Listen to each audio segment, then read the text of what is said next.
শুভ classes স্টাডির নতুন ভিডিওতে তোমাদের সকলকে স্বাগত জানাই। বন্ধুরা, আমরা কালকে অর্থাৎ সোমবার দিন আমরা বাংলার প্রশ্নপত্র দিয়ে দিয়েছিলাম। আজকের আমরা এই ভিডিওতে ইংরেজির প্রশ্নপত্র দিয়ে দেবো। তো ভিডিওতে যারা যারা নতুন দেখছো তারা অবশ্যই চ্যানেলটিকে সাবস্ক্রাইব করে নিও। যারা পুরানো অনেকদিন আগে সাবস্ক্রাইব করেছিলে এবং সাবস্ক্রাইব করে রেখেছো, প্রতিটি ভিডিও দেখো, তাদের অত্যন্ত ধন্যবাদ জানাচ্ছি। নতুন ও পুরানো সকল বন্ধুদেরকে নিয়ে আজকের এই ভিডিওটা শুরু করছি। সকলের জন্য অনুরোধ রইল, সাবস্ক্রাইব করে অল নোটিফিকেশন বেল আইকনটা প্রেস করে রাখবে এবং আমাদের চ্যানেলের প্রতিটি ভিডিও নোটিফিকেশন সবার আগে পাওয়ার জন্য অবশ্যই কিন্তু বেল আইকনটা ক্লিক করে রাখতে একদমই ভুলো না। আর ভিডিওটা ভালো লাগলে লাইক করো, কমেন্ট করে জানিও তোমাদের কেমন লাগলো ভিডিওটা দেখার পর। তো চলো শুরু করা যাক। ইংলিশ সেকেন্ড ল্যাঙ্গুয়েজ, যেখানে 3 ঘন্টা 15 মিনিট সময় থাকে। First 15 minutes for reading the question paper, only 3 hours for writing. 3 ঘন্টা থাকে লেখার জন্য, 15 মিনিট থাকে কোশ্চেনটা পড়ার জন্য। Full marks for regular candidate 90-এ পরীক্ষা হয়, আর এক্সটার্নাল ক্যান্ডিডেট বা ফেল ক্যান্ডিডেটদের জন্য 100-তে পরীক্ষা হয়। প্রথমে রোল লিখবে, নাম্বার লিখবে এবং তারপর নিজের নাম লিখবে এবং তারপর রেজিস্ট্রেশন নাম্বার লিখবে। এই ডান দিকের এই ছক কাটা রুমের মধ্যে, ঘরের মধ্যে কিচ্ছু লিখবে না।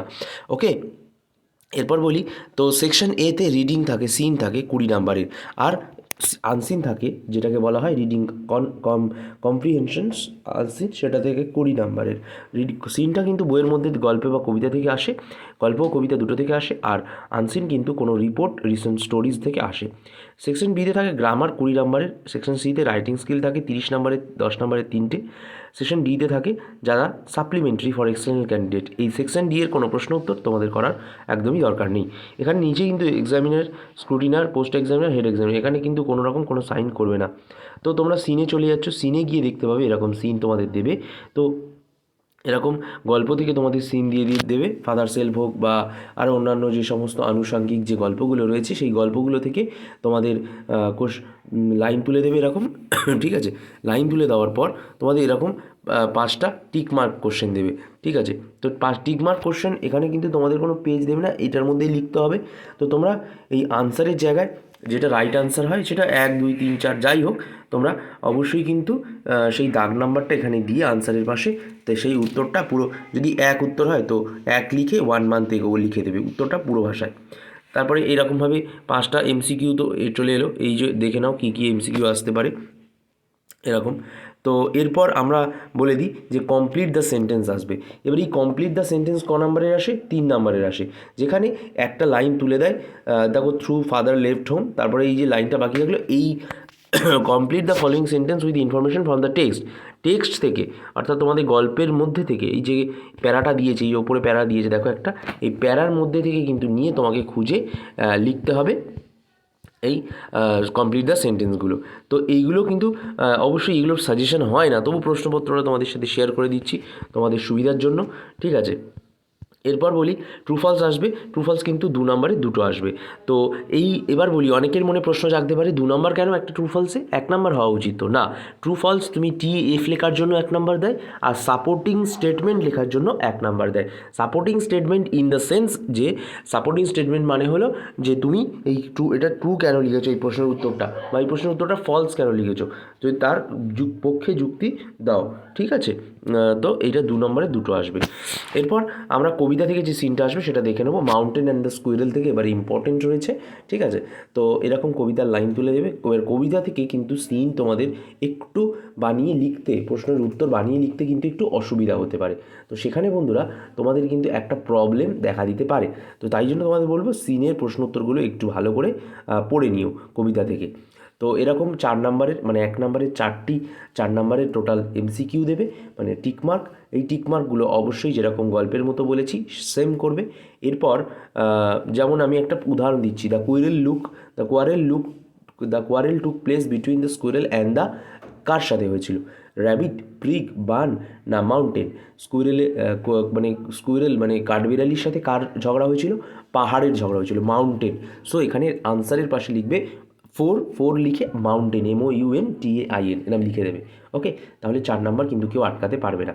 এরপর 2 নাম্বারের দুটো সেম, এটা কিন্তু 2 নাম্বারের কমপ্লিট সেন্টেন্স নয়, এটা পুরোপুরি প্রপার প্রশ্ন, যেটা আমি বলেছি কবিতার ক্ষেত্রে সিনে প্রশ্ন আসবে। তো সেখানে প্রশ্ন এসছে, why does the squirrel not consider if it disgrace to occupy his place? তো এই প্রশ্নের প্রথমে মানে বুঝবে, এবং সেটা বাড়ি থেকে কিছু সিনের MCQ, সিনের SAQ প্রশ্ন পড়ে যাবে। টিউটর বই হোক কিংবা তো কারোর কাছে যদি সম্রাট এক্সক্লুসিভের বইগুলো থাকে তারাও পড়তে পারো, ঠিক আছে, কিংবা আরও অন্যান্য বই তো রয়েছে। এই ইংলিশের নর্মাল যে প্রশ্নগুলো ছিল টেক্সটে ইউনিটে এগুলো পড়বে। তো তারপর আনসিন আসবে। আনসিন কিন্তু এখানে যেটা দিয়েছে সেটা আসবে না। আনসিন আমি বলে দিতে চাই রিসেন্টলি কোনো ঘটনা, চন্দ্রযান 3 নিয়ে আসতে পারে, কিংবা হতে পারে কোনো রিসেন্টলি ট্রেন দুর্ঘটনা ঘটেছে, কোনো বই মেলা নিয়ে আসতে পারে। তো সেখানে বই মেলায় কারা কারা গেছিলো, কী কী হয়েছে, কী কে কে এসেছিলো, এগুলো সব এরকম প্যারা তুলে দেবে। এবং এটা কিন্তু এখানে দেখিয়ে দিতে চাই, এটা লিখে রেখেছে adapted from article published on Indian Express, অর্থাৎ ইন্ডিয়ান এক্সপ্রেস নিউজ থেকে তুলে দিয়েছে একটা প্যারা। তো সেরকমই রিসেন্ট ঘটনা কিন্তু যা যা ঘটেছে এগুলো ভালো করে মাথায় রেখো এবং এটা ভালো করে একটু খুঁজে লেখো, ঠিক আছে।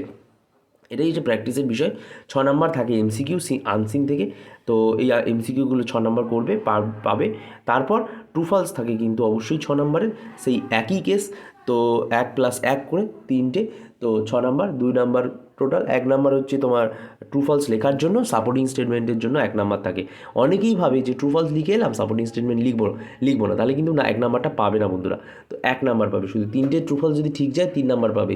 কিন্তু যদি সাপোর্টিং স্টেটমেন্টও লিখে আসো তাহলে সেখানে 6 অন্তত 5 পেতে পারো, একটা যদি ভুল হয়, ঠিক আছে। তো এরপর 2 নাম্বারের 4টে প্রশ্ন আসবে আনসিন থেকে।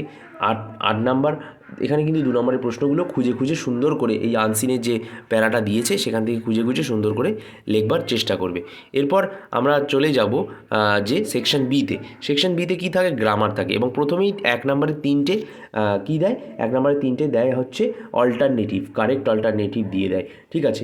এবার কারেক্ট অল্টারনেটিভটা অনেকে বুঝতে পারো না। দেখো, এটা হচ্ছে তোমার সেন্টেন্স অনুযায়ী, টেন্স ফর্ম অনুযায়ী তোমার ভার্বগুলো বসাতে হবে, ওকে। তো এগুলো করে প্র্যাকটিস করে নেবে বাড়িতে একটুখানি। এরপর ডু অ্যাজ ডিরেক্টেড প্র্যাকটিস করবে, যেখানে 3 নাম্বার, 1 নাম্বারের 3টে কিন্তু আর্টিকেল ও প্রিপোজিশন থাকে।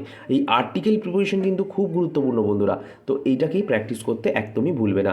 আর্টিকেল প্রিপোজিশন খুব সোজা হয়, এ অ্যান আর দা, এটা হচ্ছে ভাওয়েল, এ অ্যান দা, এটা কনসোনেন্টের আগে বসে, অ্যানটা হচ্ছে ভাওয়েলের আগে বসে, আর দাটা হচ্ছে তোমার আগে বসে, এটা article, a and the article, এটা 3টে কিন্তু অবশ্যই বসে। তো বন্ধুরা, এই যেটা বলার সেটা হচ্ছে যে এই আর্টিকেল হচ্ছে এ অ্যান আর দা। তো এ হচ্ছে কনসোনেন্টের আগে বসে, আর অ্যান হচ্ছে ভাওয়েলের আগে বসে, আর দা হচ্ছে কোনো নির্দিষ্ট জিনিসের আগে বসে। আর এখানে কিছু ব্যতিক্রম রয়েছে, যেমন আওয়ার, তো এগুলোর আগে কিন্তু অ্যান বসে, ঠিক আছে। তো এইটা মাথায় রাখবে। আর প্রিপোজিশন হচ্ছে কি, প্রিপোজিশন হচ্ছে বিভিন্ন রকম, by, on, under, in, after, before, এগুলো হচ্ছে বিসাইড, এগুলো হচ্ছে কি আপ, ডাউন, ঠিক আছে, এগুলো হচ্ছে তোমাদের প্রিপোজিশন। তো এবার বলি, আর্টিকেল প্রিপোজিশন তো করলে, প্র্যাকটিস করবে টেক্সচুয়াল, তাছাড়া কিন্তু ভয়েস চেঞ্জ দেবে একটা, ঠিক আছে। তো ভয়েস চেঞ্জে তোমরা জানো যে 5 মানে টোটাল টেন্স অনুযায়ী 3টে টেন্স হয়, পাস্ট, প্রেজেন্ট, ফিউচার। সেখানে ভয়েস চেঞ্জে তোমরা টেন্স পড়ে নেবে, ভয়েস চেঞ্জের মধ্যে টেন্স অনুযায়ী রুলসগুলো পড়ে নেবে, করতে সুবিধা হবে। তো বলে দিই তোমাদের রুলসগুলো কী কী। প্রেজেন্টে কিন্তু 3টে ফর্ম রয়েছে, সিম্পল প্রেজেন্ট বা প্রেজেন্ট ইনডিফিনাইট, এবং আরেকটা হচ্ছে প্রেজেন্ট কন্টিনিউয়াস, আরেকটা হচ্ছে প্রেজেন্ট পারফেক্ট। আর পাস্টেও কিন্তু সেম 3টে রয়েছে, সিম্পল পাস্ট বা পাস্ট ইনডিফিনাইট, পাস্ট কন্টিনিউয়াস আর পাস্ট পারফেক্ট। আর ফিউচারের ক্ষেত্রে 2টো হয়, সেটা হচ্ছে ফিউচার ইনডিফিনাইট আর ফিউচার পারফেক্ট। তো এই যে কটা টেন্স বললাম, এই টেন্স কটার ভয়েস চেঞ্জের যে রুলগুলো রয়েছে, সেই রুলসগুলো একটুখানি বই থেকে পড়ে নেবে, টেক্সচুয়াল কয়েকটা প্র্যাকটিস করে যাবে, 1 নাম্বার কিন্তু ক্যারি করে চলে আসবে। এরপর বলে দিই, ন্যারেশন চেঞ্জ হয়। ন্যারেশন চেঞ্জ এখন তো আর সবটা বোঝানো সম্ভব নয়, কয়েকটা বই দেখে প্র্যাকটিস করে যাবে, টেস্ট পেপার দেখে প্র্যাকটিস করে যাবে, বা এইটা করতে পারো। এরপর একটা ভার্ব ফর্ম দিয়ে দিল, কিংবা রিরাইট করতে দিয়ে দিল। ফ্রেজাল ভার্ব দেবে 3টে, 3 নাম্বার থাকে, ঠিক আছে। ফ্রেজাল ভার্বগুলো মুখস্থ করে যাবে, এই যা দিলাম এখান থেকেও আসবে, ঠিক আছে। এরপর ওয়ার্ড মিনিং দেবে, এটা অনেকে করে আসো না। এখানে কিন্তু 2x4 অর্থাৎ 4টে থাকে, 2 নাম্বার করে। এখানে 8 নাম্বারটা বেকার ছাড়বে কেন বন্ধুরা, শেভ মানে কি, কন্টিনিউয়াস মানে কি, ইউজড ইফেক্টিভলি মানে কি, মানি অর ফুড, এটা প্র্যাকটিস করে যাবে, পেরে যাবে। এরপর রাইটিং স্কিল থাকে, সেখানে দেখো একটা দিয়েছে, এখানে প্রথমে দিয়েছে একটা এডিটোরিয়াল লেটার, ঠিক আছে, এটা একটা নোটিশ দিয়েছে। তো নোটিশ তোমরা প্র্যাকটিস করতে পারো।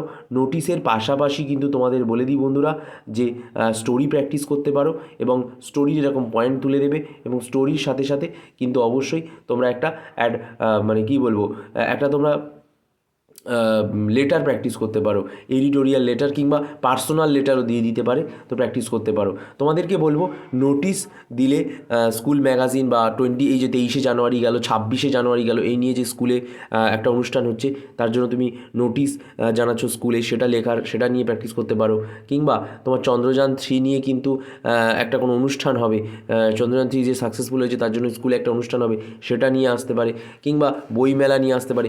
এছাড়াও কিন্তু রিপোর্টের ক্ষেত্রে চন্দ্রযান-3 আসতে পারে, কিংবা ট্রেন দুর্ঘটনা বা ট্রেন অ্যাক্সিডেন্ট আসতে পারে, কিংবা এই জাতীয় প্রশ্নগুলোকে কভার করার চেষ্টা করবে। এর পাশাপাশি আমি রাইটিংয়ে সাজেশন দিয়ে দিয়েছি অনেক দিন আগে, তোমরা সেখান থেকে ভিডিওগুলো দেখে নাও, তার লিঙ্ক আমি এন্ড স্ক্রিনে দিয়ে দেবো, তোমরা অবশ্যই দেখে নাও। ঠিক আছে, আজকের মতো তোমাদের বলে দিই যে এই সেকশন ডি এর ক্ষেত্রে কিন্তু অবশ্যই কোনো প্রশ্নের উত্তর করবে না, ক্রস দিয়ে দিলাম, এগুলো কিন্তু করবে না। সেকশন ডিটা হচ্ছে যাদের জন্য যারা ফেল করেছে কিংবা আগেরবার external candidate. Thank you very much. Next ভিডিওতে দেখা হচ্ছে। প্রচুর প্রচুর প্রচুর ভিডিওটা শেয়ার করো, আর আমাদের চ্যানেলের পাশে জুড়ে থেকো। সকলে আমরা চ্যাপ্টার ভিত্তিক কিন্তু সাজেশন দিয়েছি, এবং উচ্চ মাধ্যমিকের ক্ষেত্রে ও একাদশের ক্ষেত্রেও আমরা দেবো। এর পাশাপাশি বলি, মাধ্যমিক পরীক্ষা তোমাদের সকলের ভালো হবে। প্রতিটি পরীক্ষার আগে পুঙ্খানুপুঙ্খ MCQ, SAQ, শূন্যস্থান পূরণ, পরীক্ষার আগের রাত অবধিও, সকাল অবধিও আমরা কিন্তু তোমাদের সাথে থাকবো। আগের রাত অবধি থাকবো, কারণ 9:45-এ পরীক্ষা। তো বন্ধুরা, প্রচুর প্রচুর প্রচুর শেয়ার করো, সাবস্ক্রাইব করো, এবং অবশ্যই লাইক, কমেন্ট, শেয়ার তোমাদের কাছে কাম্য আমরা অবশ্যই করি।